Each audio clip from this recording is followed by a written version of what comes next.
Bueno, estamos de nuevo. Díganme si ahora ven la presentación del PowerPoint y empezamos la clase.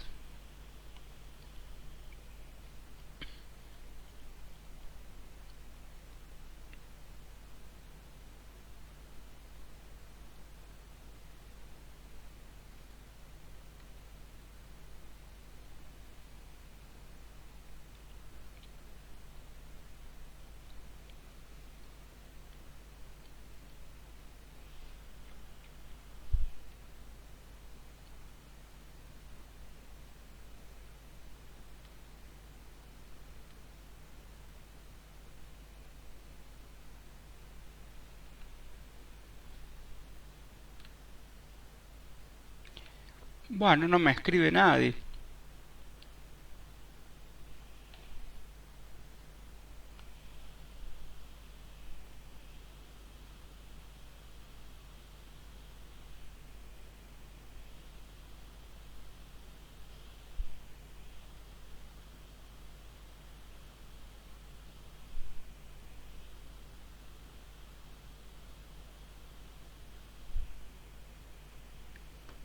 ¿Están ahí, chicos? ¿Me están escuchando? ¿Están viendo la presentación? Me llama la atención que no escribe nadie. Y no quiero empezar si es que no ven.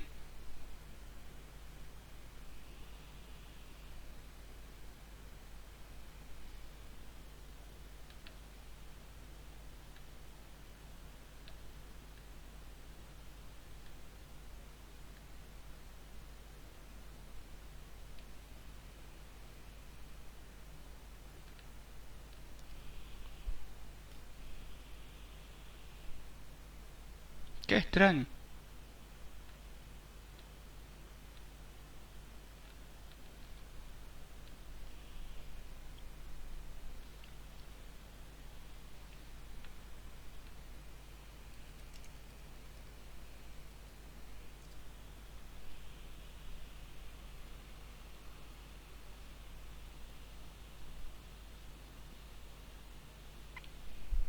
Bueno, ahí me avisan por WhatsApp que están viendo, así que yo sigo, pero no entiendo por qué no me salen en el chat. Bueno, entonces vamos a comenzar con la clase de hoy. Una cosa importante que quiero decirles es lo siguiente. En en esta filmina he puesto aquí. Ahí me dicen que sí está llegando. Perfecto. Bueno, sí, porque no los veo y me preocupaba eso. Listo. Bueno, entonces, sigamos, empecemos. La clase pasada que vimos estos 4 capítulos. Muchos estaban preguntando y estaban un poco perdidos qué es lo que habíamos visto. En esta segunda clase vamos a ver el capítulo 4 y el capítulo 5 junto con estos del Curtis, junto con esta bibliografía que está en el aula virtual, que es de libre acceso. Igualmente, yo actualicé el cronograma, ¿sí? Actualicé el cronograma con toda la bibliografía que utilizaremos en cada clase teórica para que ustedes puedan ver en cada clase teórica qué bibliografía vamos a utilizar. Por ahora vamos a utilizar mucho el Curtis, por eso son los capítulos, pero revisen el cronograma de clases, porque yo allí lo he actualizado poniendo en cada una de las clases qué capítulos vamos a ver, de tal manera que ustedes puedan ver la clase y la bibliografía antes de esta explicación. Bien, dicho esto, ahora sí comencemos. Lo que tenemos que ver hoy básicamente es el origen de la vida, cómo se originó la vida, o por lo menos cuáles son las principales hipótesis acerca de su origen, y lo que es célula. Vamos a ver el origen de la vida, cómo se originaron o cuáles son las hipótesis acerca de cómo se originó las primeras células y llegaremos a ver bien las distintas partes organelas de la célula. Comencemos. ¿Qué es la vida? Bueno, qué pregunta, ojalá yo les pudiera responder, pero bueno, al menos desde lo que es la biología, vamos a decir que la vida es una capacidad que implica nacer, crecer, reproducirse y finalmente morir a lo largo de distintas generaciones, que la idea también es no solamente evolucionar, sino adaptarse al medio ambiente. Definitivamente un ser vivo es un ser capaz que como mínimo transfiere a estas sucesivas generaciones esta información a través de la reproducción y de lo que es la evolución. La capacidad esta de transmitir la información es lo que un poco vimos en la clase pasada con el tema de el ADN, el ARN, etcétera, etcétera. Y que vamos a terminar de ver cuando veamos genética. Por lo tanto, vamos a decir que la vida y todo ser vivo tiene como fundamental propósito en este paso por este planeta lo que tiene que ver con la poder evolucionar y autorreproducirse para transmitir a generaciones siguientes. Bien, fíjense en esto un poco un repaso de lo que vimos en la clase pasada. Recordarán que habíamos visto los distintos niveles de organización, ¿sí? Habíamos visto que partíamos de niveles muy elementales como eran los átomos. Recordarán que la clase pasada habíamos visto lo que tenía que ver con los enlaces covalentes, los enlaces iónicos. Recordarán esa cuestión, ¿sí?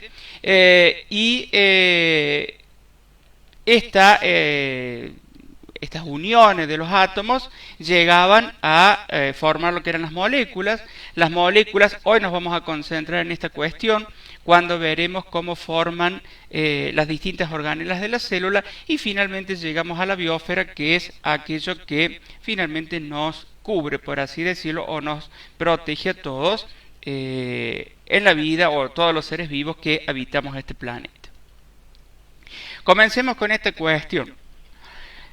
Obviamente vamos a hablar todo de hipótesis porque no tenemos forma de corroborar empíricamente, porque nadie estuvo hace 3.500 millones de años en lo que era la Tierra. Sí, todas las evidencias apuntan a indicar que la edad de la Tierra es aproximadamente unos 4.500 millones de años. Los primeros seres vivos o los fósiles más antiguos surgieron aproximadamente, o se conocen, unos 3.500 millones de años. De tal manera que, ¿qué pasó en esos 1.000 millones de años? ¿Se entiende? Definitivamente la Tierra era muy distinta a lo que la conocemos actualmente. Y no es que no pasó nada en esos 1.000 millones de años, sino que, por así decirlo, la Tierra se preparó, o se dieron las condiciones para que comenzaran a surgir las bases de la vida. Vamos a ver que existen distintas teorías acerca del origen de la vida. Insisto que son teorías, son hipótesis. Algunas de ellas, como por ejemplo la teoría del origen químico de la vida, ha sido sometida a distintos experimentos, pero otras teorías no hay forma de que sean corroboradas empíricamente. Pero bueno, veamos estas principales. Debo decirles que existen otras teorías acerca del origen de la vida, pero veamos aunque sea estas principales. Lo que es el creacionismo, ahora lo vamos a ver una por una. La generación espontánea, la panspermia y la teoría del origen químico. Podríamos agregar el origen físico-químico de la vida. Vamos a ver un poquito en detalle cada una de ellas para que las desarrollemos y las podamos comprender. El creacionismo básicamente sostiene que la vida en la Tierra ha sido creada por una fuerza sobrenatural. A ver, básicamente es lo que sostiene la Iglesia Católica. Esa fuerza sobrenatural es Dios, ¿sí? Y el creacionismo plantea un inmovilismo de las especies. ¿Qué significa esto? Significa que las distintas especies se originaron separadamente una de la otra y que no hay ninguna modificación a lo largo de las distintas generaciones. Esto definitivamente contradice a aquellas evidencias que apuntan a la teoría de la evolución propuesta por Darwin, en el sentido que habría un antecesor común. Claramente es una teoría que no se puede demostrar empíricamente, y por supuesto es una creencia muy arraigada en aquellos que profesan la religión católica, ¿sí? Pero bueno, deben saber que hoy en día hasta incluso y la Iglesia Católica sostiene que la evolución ha tenido un rol importante en lo que tiene que ver con la creación de las especies. En cualquier lado, o por lo menos la diversificación de las especies más que la creación. En cualquier caso, o el creacionismo fue una teoría acerca del origen de la vida muy fuerte durante muchos años, y básicamente, obviamente, tuvo que ver con el poder de la Iglesia Católica a lo largo de la historia. La panspermia es muy interesante lo que propone, y aquí sí hay algunas evidencias. Sostiene que existen vidas en otros planetas. Ojo chicos, aquí no es que cuando hablamos de vida no necesariamente estamos hablando de un nivel de organización elevado como puede ser un ser humano o un alien que se parezca a nosotros. Cuando hablamos de vida puede ser algo muy simple como una ameba, un ser unicelular. En cualquier caso, esta panspermia sostiene que la vida ha llegado de otros sistemas solares, ¿sí? Básicamente en meteoritos, a través de, justamente meteoritos como microorganismos. Esos microorganismos llegaron a la Tierra a través de estos meteoritos y fueron prosperando y complejizándose hasta formar la célula de los seres vivos, que es lo que vamos a ver hoy, ¿sí? Hay mucha evidencia al respecto. Hay muchos meteoritos que llegaron a nuestro planeta. Allí esos meteoritos se vieron o hay evidencias, por ejemplo, de algunas bacterias o algunas fósiles de microorganismos. Bueno, no hay forma tampoco de corroborar si la vida se originó a partir de estos microorganismos o no, pero sí es cierto que han llegado a través de algunos meteoritos. Por lo tanto, no es una teoría que pueda descartarse. La generación espontánea fue una teoría creada por Aristóteles, ¿sí? Allá en la Grecia clásica. Ellos, o Aristóteles, sostenía que, la vida se podía originar de manera espontánea a partir de materia inerte, barro, estiércol, lo que fuese, ¿sí? Algo sin vida, de allí surgía la vida. Claro, ellos veían fundamentalmente de basura, de estiércol, que, por ejemplo, surgían distintos gusanos, por ejemplo. En ese sentido, es como que surgían de manera espontánea los gusanos, o sea, no estaban viendo todo el proceso, que en realidad había una mosca que ponía un huevo, etcétera, etcétera. Si ellos tuvieron dos visiones, la visión idealista, era necesario un impulso vital, espiritual, para la formación de los organismos. Esa fuerza vital venía justamente de un ser divino, de Dios, y una visión más materialista, en el sentido que los organismos surgían sin necesidad de ese impulso divino que era Dios. En cualquier caso, las dos versiones sostenían que la vida se originaba de manera espontánea a partir de algo inerte, de algo sin vida. Esto de la generación espontánea luego se unió, por así decirlo, con el creacionismo, y fueron muy fuertes hasta bien entrada la Edad Media. Allí en la Edad Media empezaron a surgir algunos experimentos tratando de demostrar que esa generación espontánea no era tal. Y básicamente quien primero desafió a esta teoría de la generación espontánea fue el creacionismo. Me dicen que se está tildando un poquito. Los comentarios no los puedo ver, chicos, yo no sé por qué. Lo que sí, vamos a hacer un recreo en un ratito y ahí veo los comentarios y respondo, no se hagan problema. Después del recreo trato de iniciar con otro navegador a ver si lo puedo ver a los comentarios, así los vamos respondiendo. ¿Sí? No se hagan problema. Todos van a ser respondidos. Lo que sí me preocupa es que no se corte tanto. Pero bueno, sigamos. Decía entonces que Redi fue un investigador italiano que se dice que fue el primero que desafió a la teoría de la generación espontánea.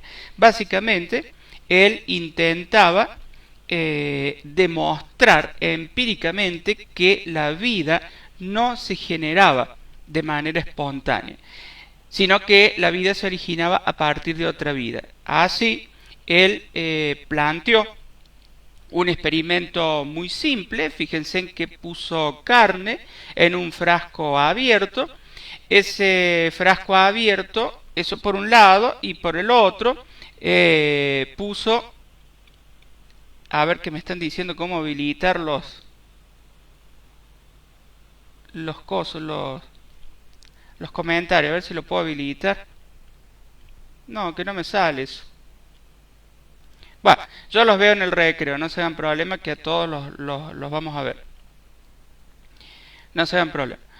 Les decía entonces que fueron dos experimentos muy simples, ¿sí? Donde en uno puso en un frasco, puso carne, el frasco estaba abierto, el otro frasco estaba cerrado. En cualquier caso, en el primer frasco evidentemente empezaron a surgir gusanos porque las moscas podían meterse y poner los huevos. No así en los cerrados, porque obviamente las moscas no podían poner huevos.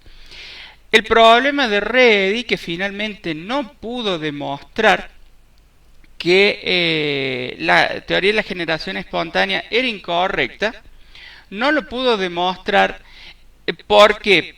Porque no tenía las herramientas suficientes para ver los huevos, ¿sí?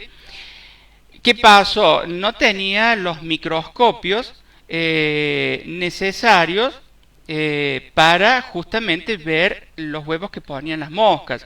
Entonces, él hipotetizó que evidentemente había algo que las moscas hacían para que surgieran los huevos. Lo que pasa que, insisto, como no tenía microscopios, finalmente no pudo demostrar. Por eso se dice que Redi fue el primero que desafió a la teoría, pero no la pudo refutar en su totalidad porque estamos hablando del siglo XVII y no tenía las herramientas adecuadas para ello. Sí, quien la refutó fue Pasteur. Unos años más tarde, bastantes años más tarde, Pasteur hizo también otro experimento bastante simple, que lo ven aquí, no importa el detalle del experimento. Se los cuento un poquito. Él puso un caldo, como una sopa, ¿sí?, en estos instrumentos de investigación. Fíjense en que luego calentó el vidrio, pudo curvar el vidrio, hirvió ese caldo, ¿sí?, y en aquellos donde el frasco quedaba de manera vertical, de tal manera que no podían entrar los microbios por el tubo, el caldo no desarrollaba ningún microbio. Cuando inclinaba el frasco, podían entrar los microbios y finalmente el caldo terminaba descomponiéndose con muchos microbios allí en el medio del caldo. Lo que pasa, claro, que Pasteur ya contaba, fíjense aquí este esquema, estas fotos. Pasteur ya contaba con las herramientas suficientes para observar que esos microbios existían y que daban origen, en todo caso, a otros microbios más grandes o, en todo caso, a gusanos de la mosca. De tal manera que se dice que ahora sí Pasteur pudo demostrar empíricamente, pudo abolir, o sea, desterrar la teoría de la generación espontánea, porque él mostró que la vida se originaba de otra vida. ¿Se entiende? Eso es lo que se llama la teoría biótica, en el sentido de decir que la vida proviene de otra vida. Como vamos a ver después del recreo, efectivamente vamos a decir que toda célula proviene de otra célula. ¿Sí? Y eso fue gracias a Don Pasteur. Pasteur quizás muchos lo conozcan porque fue el creador de la vacuna contra la rabia. El creador, el que la descubrió. En cualquier caso, todos estos antecedentes estaban indicando que evidentemente la vida no se generaba de manera espontánea, sino que era un proceso mucho más complejo.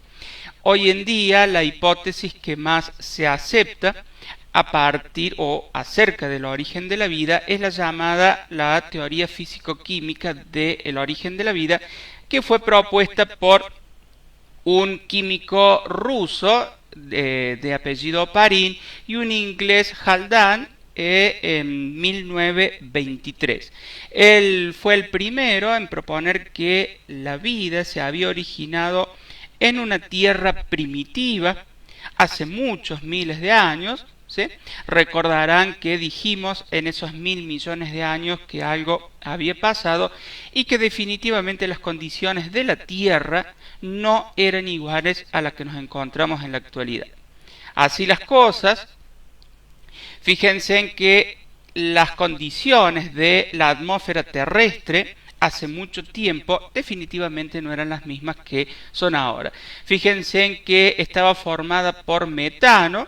El gas metano es un poderoso gas invernadero, o sea que mantiene el calor en la Tierra. Estaba formado por amoníaco, hidrógeno, ¿sí? Y vapor de agua. En cualquier caso, esa atmósfera era reductora, anaeróbica. Aquí tenemos otro concepto nuevo. Anaeróbico significa que no utilizan oxígeno. Y lo vamos a comparar de los organismos aeróbicos. Nosotros los humanos y la mayoría de los seres vivos somos aeróbicos. Utilizamos oxígeno para sobrevivir. En cualquier caso, la atmósfera primitiva no contaba con oxígeno. Por lo tanto, definitivamente los primeros organismos que allí van a aparecer definitivamente tienen que ser anaeróbicos porque no había oxígeno. Pero sí estaban los principales elementos que forman la materia viva. Recordarán la clase pasada cuando vimos composición química que el carbono, el nitrógeno, hidrógeno y oxígeno eran los principales átomos que forman los principales constituyentes de las biomoléculas. Esto es las grasas, los azúcares, las proteínas y los ácidos nucleicos. ¿Cómo se formaron entonces las biomoléculas? ¿O qué propone la teoría? La teoría propone que esta Tierra primitiva estaba invadida por radiaciones solares porque aún el oxígeno no se estaba produciendo en la Tierra. Estaba bombardeada a su vez por meteoritos, quizás muchos de los cuales traían, como ya vimos, algún tipo de ser vivo. Estaba la Tierra bombardeada por distintos volcanes, de tal manera que definitivamente había muchas fuerzas físicas y químicas. En cualquier caso, esta exposición de fuerzas físicas y químicas también se daba en los océanos primitivos, ¿sí? Que se empezaron a formar a partir que empezaba a aumentar la temperatura en nuestra Tierra. Entonces se formaron las que vimos la clase pasada, los azúcares, las grasas simples, los aminoácidos que son los constituyentes de las proteínas y los ácidos nucleicos. Se entiende entonces que estas fuerzas físicas, a través de radiaciones solares, los volcanes y distintas fuerzas químicas, fundamentalmente en el agua, fueron haciendo que los átomos se fueran uniendo, ya sea a través de enlaces covalentes o enlaces iónicos, para ir formando moléculas. Y estas moléculas, que aún no tienen vida, pero sí permiten la vida, recordarán lo que vimos en la clase pasada, fueron las primeras moléculas complejas que se empezaron a formar en el agua. Ahora bien, esto tardó miles de millones de años, no se dio de un día para el otro definitivamente. Y fíjense en que todo esto empezaba a suceder en el océano, en los océanos primitivos. ¿Por qué en los océanos? Porque definitivamente por fuera de ellos las condiciones atmosféricas eran muy complejas. De tal manera que, según Oparin, estos océanos se constituyeron como un caldo primitivo. ¿Sí? ¿Por qué? Porque todos estos compuestos orgánicos que se estaban formando fueron arrastrados hacia los mares y allí, a lo largo de miles de millones de años, empezaron a concentrarse formando justamente como una sopa, como un caldo primitivo. Ojo que esta foto, por ejemplo, está graficando uno de esos caldos primitivos que existen hoy en la actualidad. Hay muchos lugares del mundo donde estas condiciones hoy por hoy se siguen dando. Pero volvamos a la historia, estos océanos primitivos sirvieron como base justamente para que estas biomoléculas fueran complejizándose y allí creando los primeros seres vivos. Así entonces, en este caldo primitivo, surgieron lo que Oparin llamó los coacervados. Los coacervados, déjenme que lo había puesto, no lo puse, bueno, no importa. Los coacervados eran como pequeñas gotitas donde allí proporcionaban un medio más estable. En cualquier caso, empezaron a desarrollarse en el interior de esos coacervados enzimas que podían fabricar sus propias moléculas y obtener energía. ¿Sí? Allí empezaron a surgir las primeras bacterias, de tal manera que allí se forman los primeros procariotas. ¿Sí? De tal manera que, insisto, estas primeras biomoléculas que se iban formando por fuerzas físicas y químicas se fueron complejizando, se metieron dentro de estas formaciones que son los coacervados, que eran más estables químicamente, ¿sí? Y allí se siguió dando esta complejización. En cualquier caso, fue cada vez más complejo, las biomoléculas se unieron entre sí y formaron las primeras bacterias. Esas primeras bacterias fueron, y lo son aún muchas de ellas, seres procariotas. Ahora vamos a ver cuál es la diferencia con otro concepto que es eucariota. Entonces, hagamos un resumen. La atmósfera no era lo que es ahora, era muy reductora porque no tenía oxígeno, metano, amoníaco, hidrógeno, agua, etcétera, etcétera. Reacciones físicas y químicas en el agua, ¿sí?, permitieron que se fueran formando a través de moléculas inorgánicas, moléculas orgánicas, las proteínas, los ácidos nucleicos, las grasas y los azúcares.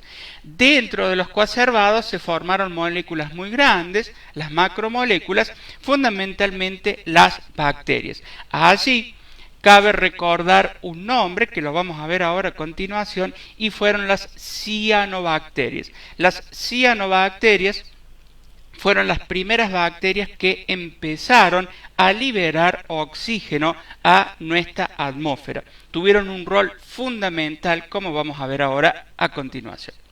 Entonces, terminamos esto y hacemos un recreo a ver si engancho bien el tema de los comentarios. Los primeros seres vivos. Las primeras células, acá está lo que yo les decía. Las primeras células, dijimos entonces, se formaron dentro de estas estructuras que Oparin llamó los coacervados. Los coacervados, ya les digo, eran como pequeñas gotitas con una envoltura que permitía o hacía un medio interno mucho más estable, ¿sí? Ese medio estable permitió que la vida justamente empezara a complejizarse más. Estos coacervados siguen observándose en la actualidad, por ejemplo, en estas charcas calientes, como veíamos en la foto anterior. Claro que hoy no podemos saber cómo se formó la primera célula, solo lo que sí todas las hipótesis apuntan a que esas primeras células eran procariotas, ¿sí? Muy parecidas a estas cianobacterias que ya les digo fueron las primeras que empezaron a liberar oxígeno. Solo para que recuerden, porque lo vamos a ver ahora en un rato, nuestras células, las que forman los humanos y la mayoría de los seres vivos, como vimos en la clasificación de los 5 reinos, son células eucariotas. Las células eucariotas son mucho más complejas que los procariotas, pero su antecesor, o sea, la de las células eucariotas, son justamente las células procariotas. Ahora lo vemos. Aquí hay una cuestión que debe mencionarse y son los estrematolitos. Los estrematolitos son estructuras, ¿sí? Son como pequeñas columnas que surgen de manera vertical en los océanos. ¿Sí? Curiosamente, dentro de los estrematolitos existen un montón de microbios, fundamentalmente aquellas que decíamos las cianobacterias.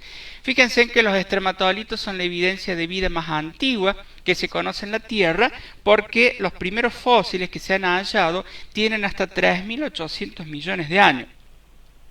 Hoy en día los estrematolitos siguen vigentes, hay en muchas playas, fundamentalmente aquellas playas que son más cálidas, ¿sí? Y fíjense en que fueron los primeros oxigenadores de la atmósfera. ¿Qué significa eso?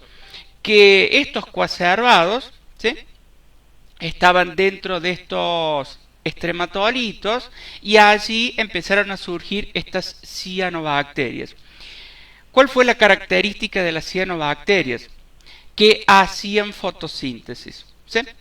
Ustedes deben entender, chicos, que estas cianobacterias debían, para sobrevivir, alimentarse.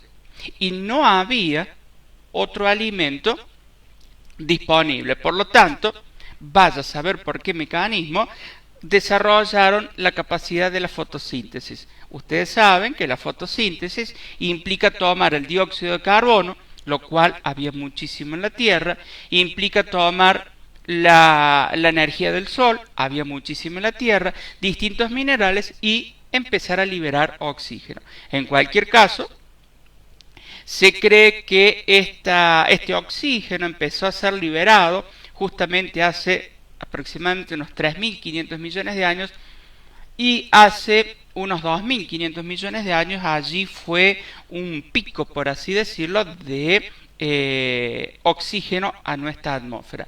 En cualquier caso, hoy en día los estrematolitos siguen liberando oxígeno a nuestra atmósfera.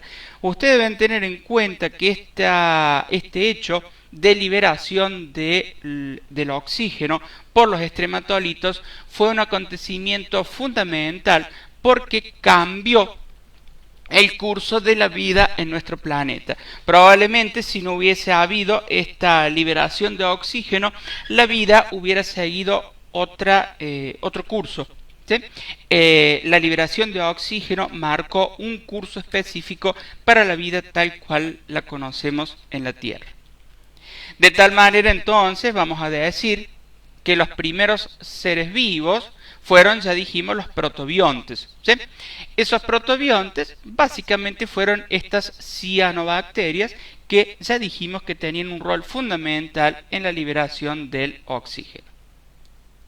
Para evolucionar esos protobiontes, ya estamos hablando de algo más complejo, debieron desarrollar una membrana. La membrana, ustedes deben entender que es lo que permite que se desarrolle un medio interno más estable. Es, por así decirlo, como nuestra piel, ¿sí? Nuestra piel que separa el interior del exterior. En cualquier caso, esa membrana es lo que le permitió ir complejizando las estructuras dentro del protobionte. Y la otra cuestión fundamental es que adquirieron la maquinaria para la transmisión genética. ¿Qué significa esto? Significa que todos los logros que habían logrado a través de la evolución de miles de años, estos protobiontes podían ser transmitidos a la generación siguiente. ¿Sí? Estos protobiontes fueron los precursores evolutivos de las primeras células procariotas. ¿Recuerdan la clase pasada? Cuando vimos los 5 reinos, dijimos que 4 reinos tenían células eucariotas, incluido el reino animal que nos incluye a nosotros. En tanto que las bacterias estaban dentro del reino procariota. Las células procariotas, cuyos precursores, ya dijimos, son los protobiontes, son mucho más simples que las células eucariotas, como vamos a ver ahora a continuación. Entonces, fíjense en que esas primeras células procariotas sobrevivieron mucho tiempo, se adaptaron a distintos ambientes, a distintos mecanismos, etcétera, etcétera. Ahora, lo que ustedes deben tener en claro que esa evolución se produjo en estrecha relación con los cambios que ocurrieron en la atmósfera. Por eso, insisto, que el hecho que nuestra atmósfera empezara a ser rica en oxígeno desvió el camino de la vida hacia un lado y no hacia el otro. Fíjense entonces que las primeras células fueran, ¿se acuerdan este concepto? Heterótrofas. Heterótrofas significa que obtienen su alimento, su energía a partir de otros seres vivos.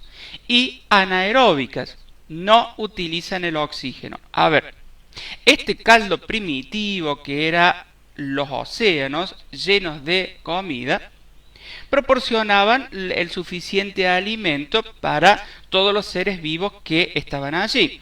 Por lo tanto, si había un montón de alimento, pues bien, ¿para qué vamos a crear nuestro propio alimento si lo tenemos allí? Eso explica que los primeros organismos fueran heterótrofos. Y como nuestra atmósfera recién empezaba a llenarse de oxígeno, esos primeros organismos fueron anaeróbicos, ¿sí? ¿Cómo iban a ser aeróbicos si justamente no había oxígeno? Pero definitivamente ocurrió que se agotó esa fuente de alimento, el caldo primitivo agotó su riqueza en alimento y allí es donde aparecen otros organismos que justamente lo que hacen es fotosíntesis.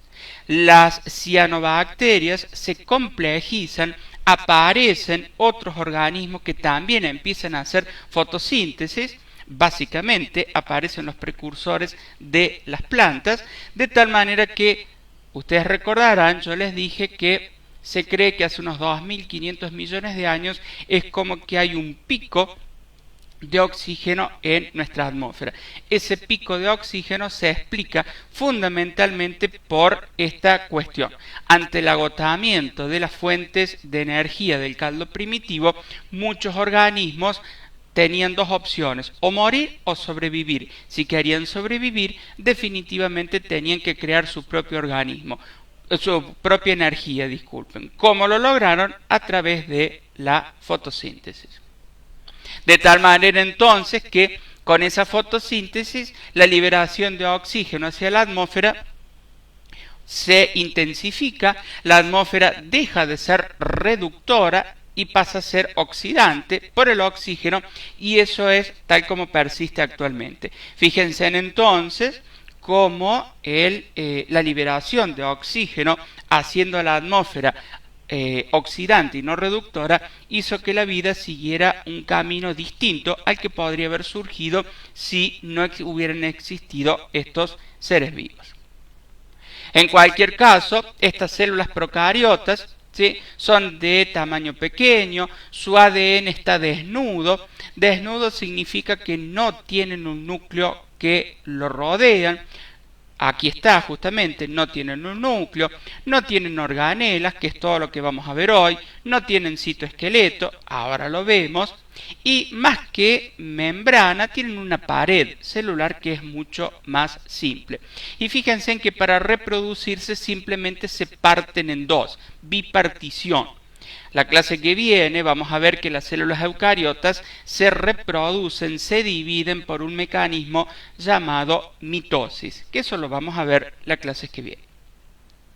Fíjense en cuanto a la evolución celular, no sé por qué esto no se queda quieto, bueno, después ustedes lo ven porque si no se van a enloquecer con esto porque no entiendo por qué no se queda quieto. Después ustedes lo ven.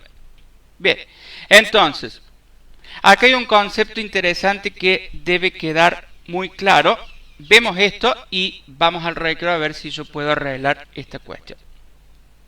A partir de esas células procariotas, se crea hace unos 1500 millones de años, surgieron las primeras células eucariotas. ¿Sí? Las primeras células eucariotas que son las que constituyen nuestro organismo. Ahora, ¿cómo se pasó de una célula procariota, que es la que veníamos estudiando, hacia una eucariota? Bueno, nadie lo puede saber a ciencia cierta, pero existe una teoría.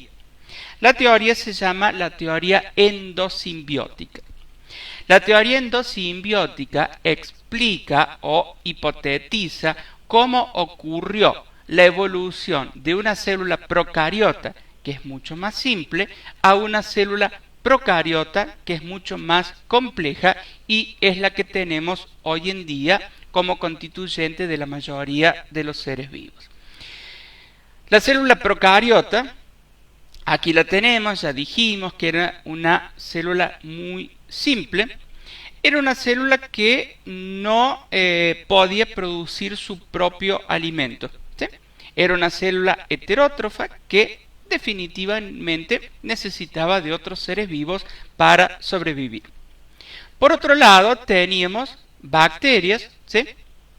Fundamentalmente, ya dijimos, las cianobacterias, que estaban justamente produciendo su propio alimento. ¿Sí? Eran autótrofas, a través de la fotosíntesis estaban mandando oxígeno a nuestra atmósfera. La hipótesis o la teoría endosimbiótica sostiene que de alguna manera estas bacterias se unieron a las células procariotas. Entonces, para la bacteria, unirse y meterse dentro de la célula procariota era beneficioso. ¿Por qué?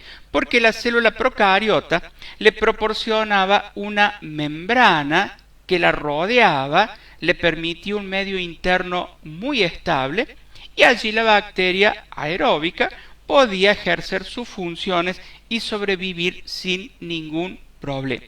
¿Sí? Por otro lado, a la célula procariota le era muy útil que la bacteria estuviera dentro de ella. ¿Por qué? Porque la bacteria producía su propio alimento, ¿se entiende? Entonces, ambas, ya sea la bacteria aeróbica como la célula procariota, se vieron beneficiadas. Con el paso, por eso se dice endo, porque entró la bacteria, simbiótica, porque se mezclaron, hicieron un proceso de simbiosis. El resultado fue que con el tiempo de la evolución y de miles de millones de años, esas bacterias terminaron transformándose en las actuales mitocondrias, ya sea de la célula animal o los cloroplastos de la célula vegetal que tenemos hoy en día. Fíjense en que, como vamos a ver ahora a continuación, las actuales mitocondrias tienen la función fundamental de producir la energía en nuestras células. Esta teoría endosimbiótica, entonces, es la teoría más aceptada de cómo las células procariotas pasaron a ser finalmente células eucariotas. Insisto que esto es un proceso que tardó miles de millones de años y se cree que ocurrió aproximadamente hace unos 1500 millones de años. Fíjense aquí, solamente para que observen el esquema. Ahora vamos a ver, después del recreo, una por una. Observen la célula procariota, la mitad inferior, la célula eucariota, la mitad superior. Observen que es mucho más compleja, solamente a simple vista, básicamente porque, porque el material genético está rodeado por un núcleo, ¿sí? De allí el nombre eucariota. Eucariota significa núcleo verdadero, y la otra gran diferencia son las distintas organelas, ya sean las mitocondrias, el aparato de Golgi, lo que es el retículo endoplásmico, donde aquí en la célula procariota no existen. Ahora vamos a ver en detalle lo que nos interesa, que es la célula eucariota. Bien, hacemos un recreo, ¿sí?